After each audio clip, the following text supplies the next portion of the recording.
सुनो भाई, देखो लास्ट क्लास में ना हमने परचेज बुक के जो क्वेश्चंस वगैरह किए थे वो किए। ठीक, आज हमारे पास जो है ये चैप्टर ऑलमोस्ट एंड हो जाएगा, क्योंकि ना कुछ ही चैप्टर है, मतलब कुछ ही टॉपिक है इसके अंदर। हेडिंग डाल दो तुम्हारे पास है सेल्स बुक। ठीक है, सुनो भाई, देखो सेल्स बुक को ना करने से पहले हमें कुछ बातों का ध्यान रखना होता है।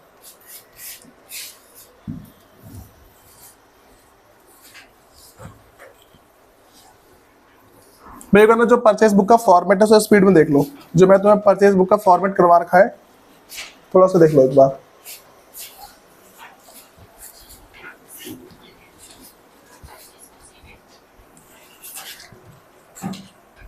उसी के जैसा तुम्हारा सेम फॉर्मेटिंग बनेगा और उस फॉर्मेट के अंदर बस कुछ बातें चेंज हो जाएंगी।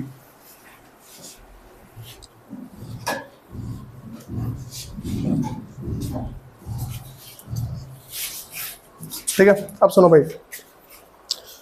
तुम्हारे पास तो अब नेक्स्ट है, उसको हम सेल्स बुक पढ़ने वाले हैं। भाई सेल्स बुक जिसको हम सेल्स जर्नल भी बोलते हैं, ठीक है, उसे देखते हैं। सेल्स बुक है, इसको हम सेल्स जर्नल यही बोलते हैं। ठीक, अब देखो भाई, मैं तुम्हें सेल्स जर्नल बताया क्यों, क्योंकि ना कभी कभार एग्जाम में आता है प्रिपेयर सेल्स जर्नल। ठीक है, बच्चों को लगता है सिर्फ सेल्स की एंट्री पास करनी है। ठीक है, तो ये वाली गलतियां होती है।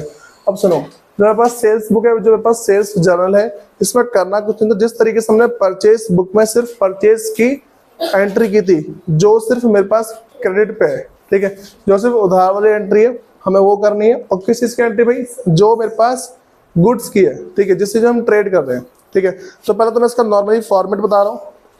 वैसे ना एक पहले वो डालो हेडिंग, इसमें पहले डालो सेल्स बुक मेरे पास होती क्या है। सेल्स बुक और sales journal is a subsidiary book, is a subsidiary book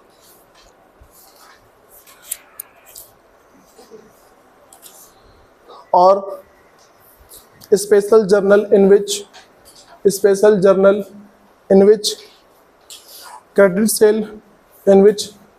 credit sale of goods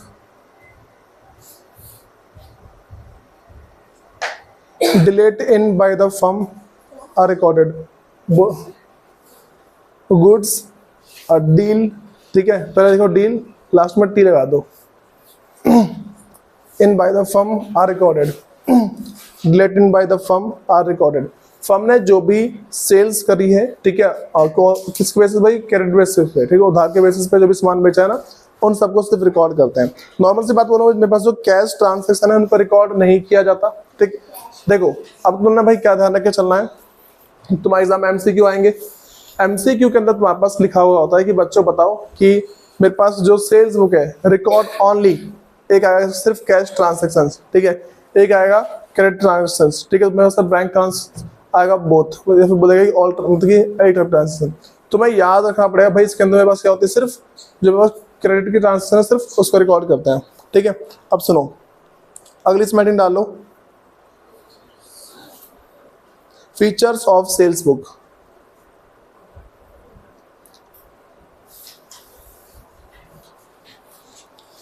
it record only credit sales of goods. पहला पॉइंट तुम्हारे पास है, it record only credit sales of goods. दूसरा point,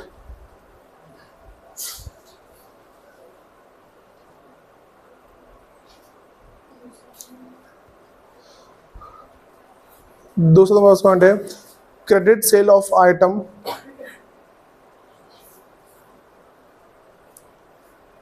other than goods traded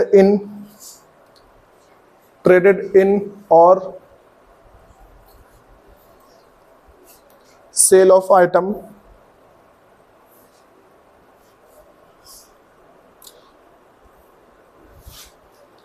अपना इसमें sale item डाला, item को डाल दो ब्रैकेट में। अब लिखो finish goods by the firm are not recorded in the sales book। इसके नीचे हैशटैग डाल दो, उसमें लिखो they are recorded in journal proper, they are recorded in journal proper। भाई पता ना, जो कैश की ट्रांजेक्शन होगी उसको कैश बुक में, ठीक है, परचेज की उधार वाली परचेज में, ठीक है, और जो पास सेल्स की सेल्स में, परचेज रिटर्न की परचेज रिटर्न में, सेल्स रिटर्न की सेल्स रिटर्न में, ठीक, और जो तुम्हारे पास बच गई सारी जर्नल प्रॉपर के अंदर, ठीक है। थर्ड पॉइंट डालो उसका, इसमें देखो भाई थर्ड पॉइंट तुम्हारे पास वही वाली बात है, बार बार बोलूंगा कि इसमें कैश ट्रांजैक्शन रिकॉर्ड नहीं होती, it is recorded online cash book, ठीक है।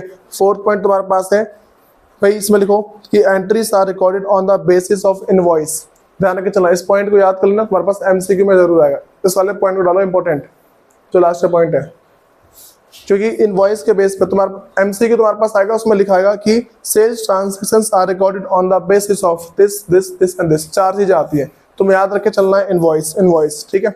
अब सुनो भाई, दोबारा वही बोलूंगा मैं, इस बार देखो अगर इसके फॉर्मेट की बात कर दूं, सबसे सिंपल चीज वही तुमसे ऐसा बोलूंगा कि बच्चों मेरे पास पहला क्या आएगा, जो पुराना वाला कॉलम है पहला सारा, ठीक है। फिर मैं सोचूंगा भाई अगर जीएसटी की बात करता हूँ ना, तो जीएसटी दो तरीके से, एक इनपुट दूसरा आउटपुट। पहले मैं देखूंगा मेरे इसमें गुड्स आ रहा है गुड्स जा रहा है, ठीक है। हमें क्या ध्यान रखना होता है कि अगर मैं सेल्स कर रहा हूँ तो मैं देखूंगा मेरा गुड्स आ रहा है कि जा रहा है, मैं देखूंगा जा रहा है, ठीक है, मतलब कि आउट हो रहा है, ठीक है। तो इसमें मेरे पास क्या है, मेरे पास क्या है, आउटपुट जीएसटी, ठीक है, output S GST, output C GST और आउटपुट आई जीएसटी, इस तरीके से मेरे पास क्या है, सारे ट्रांसलेशन वगैरह होंगे। तो दोबारा इसका हेडिंग डालो फॉर्मेट। देखो भाई इतना टफ ऐसे है नहीं है, ठीक है, तुम्हारा जो डाउट निकलता है मैं सिर्फ वही लूंगा, ठीक है। अब सुनो, पहला कॉलम डेट,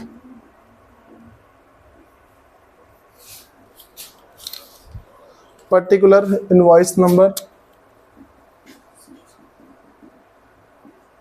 पर्टिकुलर इनवॉइस,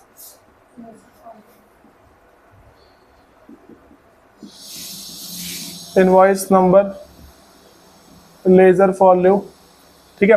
इतनी पहले बातें क्लियर है। देखो भाई तो मैं ना यहां से याद रख के चलना है कि इनवॉइस नंबर है, इसका मैं सिंपल बोलूंगा कि मेरे पास इसमें जो ट्रांसैक्शन होती है वो रिकॉर्ड होती है on the basis of invoice, ठीक है, बस में आ रही है। फिर दोबारा वही मेरे पास डिटेल, ठीक है, डिटेल अमाउंट। अब सुनो, तो मैं तुम्हें जो वो करवा था पैटी कैश बुक, याद है वाला पैटी कैश बुक की। देखो बच्चे पता क्या होते हैं, 11th में जो बच्चे होते हैं जो प्रैक्टिस ज्यादा नहीं करते, वो फॉर्मेट के अंदर ही घूम रहे होते हैं, फॉर्मेट के अंदर वो बोलते हैं इतने सारे फॉर्मेट कैसे याद होंगे। जब तक तुम भाई सारे के सारे क्वेश्चंस को बहुत बार प्रैक्टिस नहीं करते हो, तुम सोचो बस तुम्हें क्वेश्चन करना आ गया, ये इनफ नहीं है, तुम्हें क्वेश्चंस की प्रैक्टिस करनी ज्यादा, ठीक। जितने तुम्हारे पास में क्वेश्चन जो भी मटेरियल है उसे उठा लो, समय से क्वेश्चन करते रहो करते रहो करते रहो करते रहो। जैसे तुम्हारा फर्स्ट टर्म है, फर्स्ट टर्म में मान के चलो कि जितना भी होना होगा, सेकंड टर्म के अंदर तुम्हारा सिलेबस होगा सेकंड टर्म का, ठीक है, और फिर जो तुम्हारे पास है असाइनमेंट तुम्हें मिलेंगे फर्स्ट टर्म के, ठीक है, ताकि तुम फर्स्ट टर्म का भूलो ना, ठीक है। ये चीज है, थोड़ा रिवाइज करो अच्छा रहेगा। डिटेल के बाद मेरे पास क्या भाई, यहाँ पे आएगी सेल्स वैल्यू, ठीक है, सेल्स वैल्यू। और जब देखो जो मेरे पास परचेज था, याद है परचेज में तो मैंने कॉस्ट लिखवाई थी, ठीक है, परचेज में मेरे पास क्या टोटल मेरे पास कॉस्ट थी, वो आई थी, इसकी कॉस्ट कितनी पड़ती है परचेज की, मेरे पास में क्या भाई सेल्स वैल्यू। अब देखो मेरे पास सेल्स वैल्यू मैं समझूंगा, सेल वैल्यू के अंदर प्रॉफिट भी होता है, इन बात को याद रख के चलना कि sales value include amount of profit, ठीक है। उसके बाद जो मेरे पास नेक्स्ट है, अब सारे मेरे पास क्या भाई जो जीएसटी वाले हैं वो स्टार्ट हो जाएंगे, ठीक। लेकिन अब मुझे बताओ कि अगर मैं सामान बेचता हूँ, ठीक है, तो मैं ध्यान रख के चलना है, अगर मैं सामान बेच रहा हूँ तो मुझे बताओ कि क्या सामान मेरा एक जगह से दूसरी जगह जाएगा या फिर नहीं जाएगा, जाएगा ऑब्वियसली, इसका खर्चा कौन झेलेगा।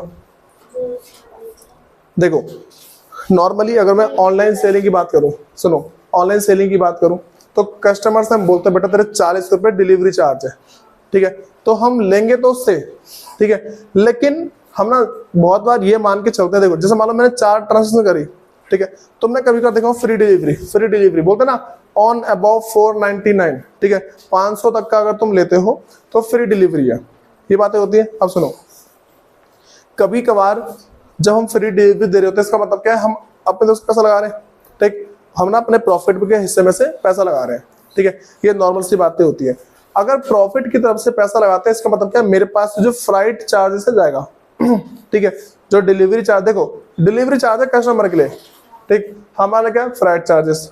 ठीक, एक सामान को दूसरे जगह ले जाने के लिए हमें क्या, एक ना बड़े बड़े ट्रक रखने होता है। तुमको भी देखना अमेजोन वगैरह ट्रक होते हैं ना, वो बहुत ही बड़े बड़े आते हैं। फिर मान लो दिवाली है, तुम दिवाली पे ना अपना जो तुम्हारा मेन रोड है वहां पे जाके देख लेना, इतने ट्रक उतरते हैं, इतने ट्रक उतरते हैं, वो सामान से भर भर के पूरी कॉलोनी पहुंचा रहे होते हैं। ठीक, आजकल जो लोग हैं ऑनलाइन शॉपिंग करते हैं खूब सारी। ठीक, बोलते हैं ठीक है अभी मेरे पास नया ब्लिंकिट, ठीक है, जहाँ पे लोग जो है ना अब थोड़ा मार्केट जाते भी थे, अब वो भी नहीं जाते। 15 रुपए एक्स्ट्रा की बात है, लोग अपना टाइम बचाते हैं। ठीक है, जो है ना जिनकी टाइम की वैल्यू है वो 15 रुपए देकर अपना टाइम बचा लेते हैं, ये चीज है। ठीक है, अब सुनो तो मैंने क्या बोला कि अगर मैं नॉर्मल सी बातें बोल दूं, मेरे पास एक होता है फ्राइट चार्जेस। ठीक है, फ्राइट चार्जेस के अलावा तुम्हारे पास ऐसे कोई से और चार्जेस हैं जो तुम्हारी सेल की वैल्यू को बढ़ाते हैं। ठीक है, तो उसमें तुम्हें ऐड करते रहना है। मैं तुम्हारे पास देखो यहाँ पे लगा जाएगा आउटपुट IGST भाई, आउटपुट CGST। ठीक है, फिर आउटपुट SGST, फिर आउटपुट IGST। भाई अब तुम्हारी यहां से एकदम अलग बातें शुरू होती है। भाई सेल्स है, ठीक है, सेल्स में ना नॉर्मली मैं बातें ज्यादा चली, तुमसे ऐसा बोल दूं कि फ्राइट चार्जेस, ठीक है, तो हम क्या बोलेंगे, एक नया कॉलम बनेगा फ्राइट चार्जेस का, ऐड कर देंगे उसमें। ठीक, फ्राइट चार्जेस, अब लिख रहा हूं मैं ETC चार्जेस, और कोई से चार्जेस हो गया ना ऐड कर दो इसमें। ठीक है, तो मैं क्वेश्चन को पहले पढ़ना है, फिर समझना है, उसके बाद करना है। ठीक, बच्चे बताए इन आसान सी चीजों में इतना बुरा अटकते हैं, वो बोलते हैं भाई चल क्या रहा है हमारे साथ इन आसान चीजों के अंदर। ठीक, छोटी सी चीज है उसे बोलते हैं भाई ये हो क्या गया, हो क्या गया, हो क्या गया, वो सारा क्वेश्चन गलत करके आ रहे हैं। अब भाई लास्ट मेरे पास इससे टोटल आ जाएगा, ये लो आगे इसका टोटल, समझ गए वाली बातें। अब तो मैं बता रहा हूँ कि तुम्हें एक्चुअल में एंट्री वगैरह रिकॉर्ड कैसे करनी है। ठीक, सुनो,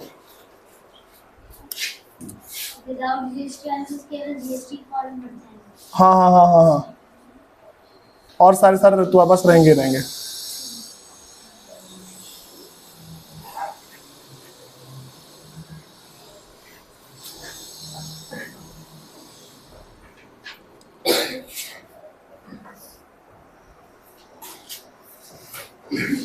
अब सुनो यहाँ पे सबसे पहली बात भाई, मेरे पास जो भी किसी कंपनी का नाम वगैरह उसे लिखूंगा पहले मैं, ये बात तो पता है ना। जैसे मान लो मैं अगर किसी को सेल कर रहा हूं मैं, जैसे मान लो मेरा MSABC, ठीक है, ये कंपनी का नाम है, मैंने इसको कुछ बेचा यहाँ पे, कुछ सामान बेचा यहाँ पे, बस में आ गई, जो भी मुझे यहाँ पे सामान बेचना मैं सामान बेच दिया। मैं कहाँ लिखूं भाई, जो डिटेल कॉलम है, ठीक है, इसका जो अमाउंट है यहाँ लिखा, इसका अमाउंट मैंने यहाँ पे लिख दिया। ठीक, अमाउंट लिखने के बाद जब मैं अगली चीज करूंगा, अगर मान लो मेरे पास GST वगैरह है, ऑब्वियसली होगा GST, ठीक है, तो GST का अमाउंट इसमें ऐड कर दूंगा। ठीक, तो मेरे पास जो भी आ जाएगा ऐड कर दिया मैंने इसमें GST। ठीक है, GST ऐड किया भाई, अगर तुम इससे बोल दो कि बच्चों मैंने GST ऐड कर दिया, ठीक है, तो पहले इनकी मैं टोटलिंग कर दूंगा। ठीक है, जो अमाउंट आएगा इस पे GST आएगा ना, ठीक है, GST आ गया इस पे, चलो ठीक है। अब मेरे पास क्या है, जो तुम्हारा GST का है, जो भी तुम्हारा GST होगा, अगर यहाँ पे होगा तो यहाँ लिख देना, यहाँ होगा तो यहाँ लिख देना, और यहाँ होगा तो यहाँ। ठीक है, या तो ये होगा या फिर ये, पता है दोनों में से कोई एक होगा। ठीक है, इस तरीके से होता है। फिर इतना करने के बाद मान के चलो तो आपस में कुछ एक्स्ट्रा चार्जेस हैं। ठीक है, अब सुनो, मैंने यहाँ पे लिखा ये चीज, ठीक है, फिर मैंने ऐड किया चार्जेस। ठीक है, जो भी बस चार्जेस वगैरह है मैंने उसको यहाँ पे लिखा, फिर क्या है ऐड किया। अब मैं चार्जेस लिखूंगा ना, GST के ऊपर ऐड होगा ये। देखो पहले मेरा, देखो तुम ना कभी ना आज घर पे जाना, ठीक है, कुछ ऑर्डर मत करना, ऐसे ही अपना ना अमेजोन वगैरह खोलना, ठीक है, उस पर कोई सा भी सामान है जिसमें GST है, ठीक, पहली बात तो उसमें तो लिखा होगा इंक्लूसिव ऑफ ऑल टैक्सेस, ठीक है, लिखा होगा, वो तुम्हारा सारा आइटम ऐसे ऊपर ही आ जाएगा, ऐसे लिखा होगा तुम्हारे आइटम का नाम, ठीक है, यहाँ पे लिखा हुआ जाएगा। ठीक, इसमें लिखा होगा छोटा सा ब्रैकेट में लिखा होगा इंक्लूसिव ऑफ ऑल टैक्सेस। मैं क्या समझूंगा, इसके अंदर सारे टैक्स इंक्लूड है।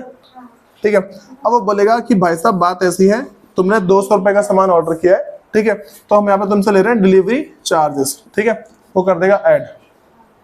समझ गए? ठीक। अब भाई यहाँ पे अगली बात होती है, अच्छा मुझे, मैं तुमसे ना एक अगली बातें पूछ रहा हूँ, वो मुझे जो डिस्काउंट देगा वो इस पे देगा या इस पे देगा? ऊपर वाला देगा ना। ठीक। पता है ये चीज ना सीखनी होती है, मैं तुम्हें कितना भी रटवा लूं कोई फायदा नहीं है, जब तक तुम ना एकदम रियल लाइफ में एक्सपीरियंस नहीं करोगे तो कुछ पता ही नहीं चलेगा। ठीक है, मैं तुमसे ऐसा बोल दूं तुम्हें रॉकेट बनाना है, ठीक है, मैं तुम्हें कितनी भी थ्योरी पढ़ा दूं, कितनी भी थ्योरी पढ़ा दूं रॉकेट बनाने की, ठीक है, तो बना नहीं पाओगे जब तक खुद प्रैक्टिकल लाइफ नहीं करोगे ना, तो कुछ पॉसिबल है नहीं। अब सुनो, मैं क्या बोल रहा हूँ कि मेरे पास अगर कोई सा डिस्काउंट होगा तो पहले कर दूंगा लेस डिस्काउंट। अच्छा मेरे पास, चलो ठीक है, मेरे पास क्या भाई, लेस करके डिस्काउंट जीएसटी से पहले, ठीक है, मेरे पास क्या है, जीएसटी से पहले, मैं अभी बताया नहीं ना यहाँ पे। ठीक, पहले मैंने तुम्हें बिना जीएसटी वाला, मतलब कि बिना डिस्काउंट वाला बताया। ठीक है, अब सुनो, मेरे पास क्या है, ये मेरे पास विदाउट जीएसटी का है। ठीक, इस पे पहले मैंने डिस्काउंट दिया, जो भी डिस्काउंट देना होगा डिस्काउंट दे दिया मैंने। ठीक है, डिस्काउंट देने के बाद मेरे पास जो भी आ जाएगा मैं उसमें ऐड कर दूंगा जीएसटी। ठीक है, जीएसटी मैंने यहाँ पे ऐड कर दिया। जीएसटी ऐड करने के बाद अब सुनो, मेरे पास कोई सा चार्जेस है तो ऐड चार्जेस, कोई सा भी चार्जेस है, मैंने चार्जेस ऐड किया, ये तुम्हारे पास एक्चुअल वैल्यू है। समझ गए? अब सुनो, मैंने चार्जेस ऐड किया, अभी मैंने तुम्हारा टैक्स वाला बताया नहीं है। ठीक है, एक ना जस्ट इसी के नीचे बता दूंगा टैक्स वाला कैसे होगा। ऐड चार्जेस, चार्जेस ऐड किया, जो मेरे पास चार्जेस है, ठीक है, मैं इसमें लिख दे रहा हूँ फ्राइट चार्जेस है मान लो। ठीक है, लिखा फ्राइट चार्जेस, जो तुम्हारा सम टोटल यहाँ पे आया, जो फ्राइट चार्जेस है मैंने ऐड किया यहाँ पे, टोटल तुम्हारे पास आ जाएगा। हाँ भाई, जो तुम्हारा टोटल है वो क्या सारा सारा आ जाएगा, इस टोटल को तुम्हें यहाँ पे लिखना है, ये क्लोज किया, यहाँ पे लिखो। ठीक है, अब सुनो, यहाँ पे कौन सी वैल्यू आती है पता है, यहाँ पे तुम्हारे पास ना जीएसटी हटा के जो वैल्यू आएगी वो, ठीक है, फिर जाके जीएसटी की जीएसटी में, समझ रहे हो ना, ये तुम्हारे पास ना जीएसटी, इस बार जो तुम्हारे पास जीएसटी है, ठीक है, जीएसटी वगैरह को हटा के देखो, इसे हटा दो, चार्जेस हटाओ, जीएसटी हटाओ, हटा दिया। ठीक है, वैल्यू लिखी तुमने एक्चुअल सेल की, जो तुम्हारे पास ना, जो भी तुम्हारे पास सेल वगैरह है उसकी तुमने वैल्यू लिखी है यहाँ पे, समझ रहे हो ना, ये तुम्हारी सेल वाली वैल्यू है, ये तुम्हारे पास क्या है, ये सेल वैल्यू है, सेल वैल्यू। सेल वैल्यू लिखने के बाद इस वाले का तुमने लिखा, जो तुम्हारा जीएसटी का जो अमाउंट है, जीएसटी का अमाउंट तुम्हारे जीएसटी में यहाँ होगा तो यहाँ जाएगा, ठीक है, या फिर यहाँ होगा तो यहाँ, या फिर यहाँ होगा तो यहाँ। ठीक है, आ गया जीएसटी का। फिर जो तुम्हारे चार्जेस है, ठीक है, जो तुम्हारे चार्जेस है तुम्हारे चार्जेस वाले में, यहाँ होगा तो यहाँ, ठीक है, यहाँ होगा तो यहाँ, हो गया। फिर इन सबको टोटल करो, टोटल तुम्हारे यहाँ पे आती है, समझ गए? ठीक, अब तुम्हें एक और बता रहा हूँ, तुम्हें ना डिस्काउंट वाले को फॉलो करना होता है। ठीक है, वैसे पता है समझना हो ना तो इससे समझ जाओगे आराम से, फिर भी देख लो एक बार, कहीं अटक जाओ कि कौन सी पहले आ रही है। वैसे नीचे बताओ हल्का सा कैसे कैसे होगा, जो तुम्हारे पास डिस्काउंट वगैरह, डिस्काउंट की तो कोई सा कॉलम बनेगा नहीं सर। ठीक है, डिस्काउंट तुम्हारा सी में आता है। देखो सबसे पहले मेरे पास इसी में लिख रहा हूँ सेम, MSABC, ठीक है, इनको जो सामान बेचा उसका अमाउंट लिखा है यहाँ पे। ठीक है, इतना लिख दिया। इसमें से जो तुम्हारे सामान की वैल्यू है वो तुम्हारे पास यहाँ पे आ जाएगी, इसमें से लेस कर दो डिस्काउंट। ठीक है, ये तुम्हारा डिस्काउंट लेस हो गया। ठीक, नीचे आने के बाद जो तुम्हारा अमाउंट आएगा, ठीक है, ये तुम्हारा अमाउंट आ गया, इसमें ऐड कर दो जीएसटी का अमाउंट, कर दिया जीएसटी का अमाउंट ऐड। भाई जब जीएसटी का अमाउंट मैंने ऐड कर दिया है, लाइट जल्दी ना जल्दी इसकी, सुनो, जो जीएसटी है, जो उसका अमाउंट है ऐड कर दिया यहाँ पे, तो जो फिर तुम्हारे पास अमाउंट आ जाएगा इसके ऊपर चार्जेस लगाने होते हैं। ठीक है, तो यहाँ पे ऐड चार्जेस। मैं सुनो, तुम्हारी बुक में ना क्वेश्चन होगा कैश डिस्काउंट और ट्रेड डिस्काउंट एक साथ गिवन होगा, तो मुझे बताओ पहले तुम ट्रेड डिस्काउंट दोगे या कैश डिस्काउंट?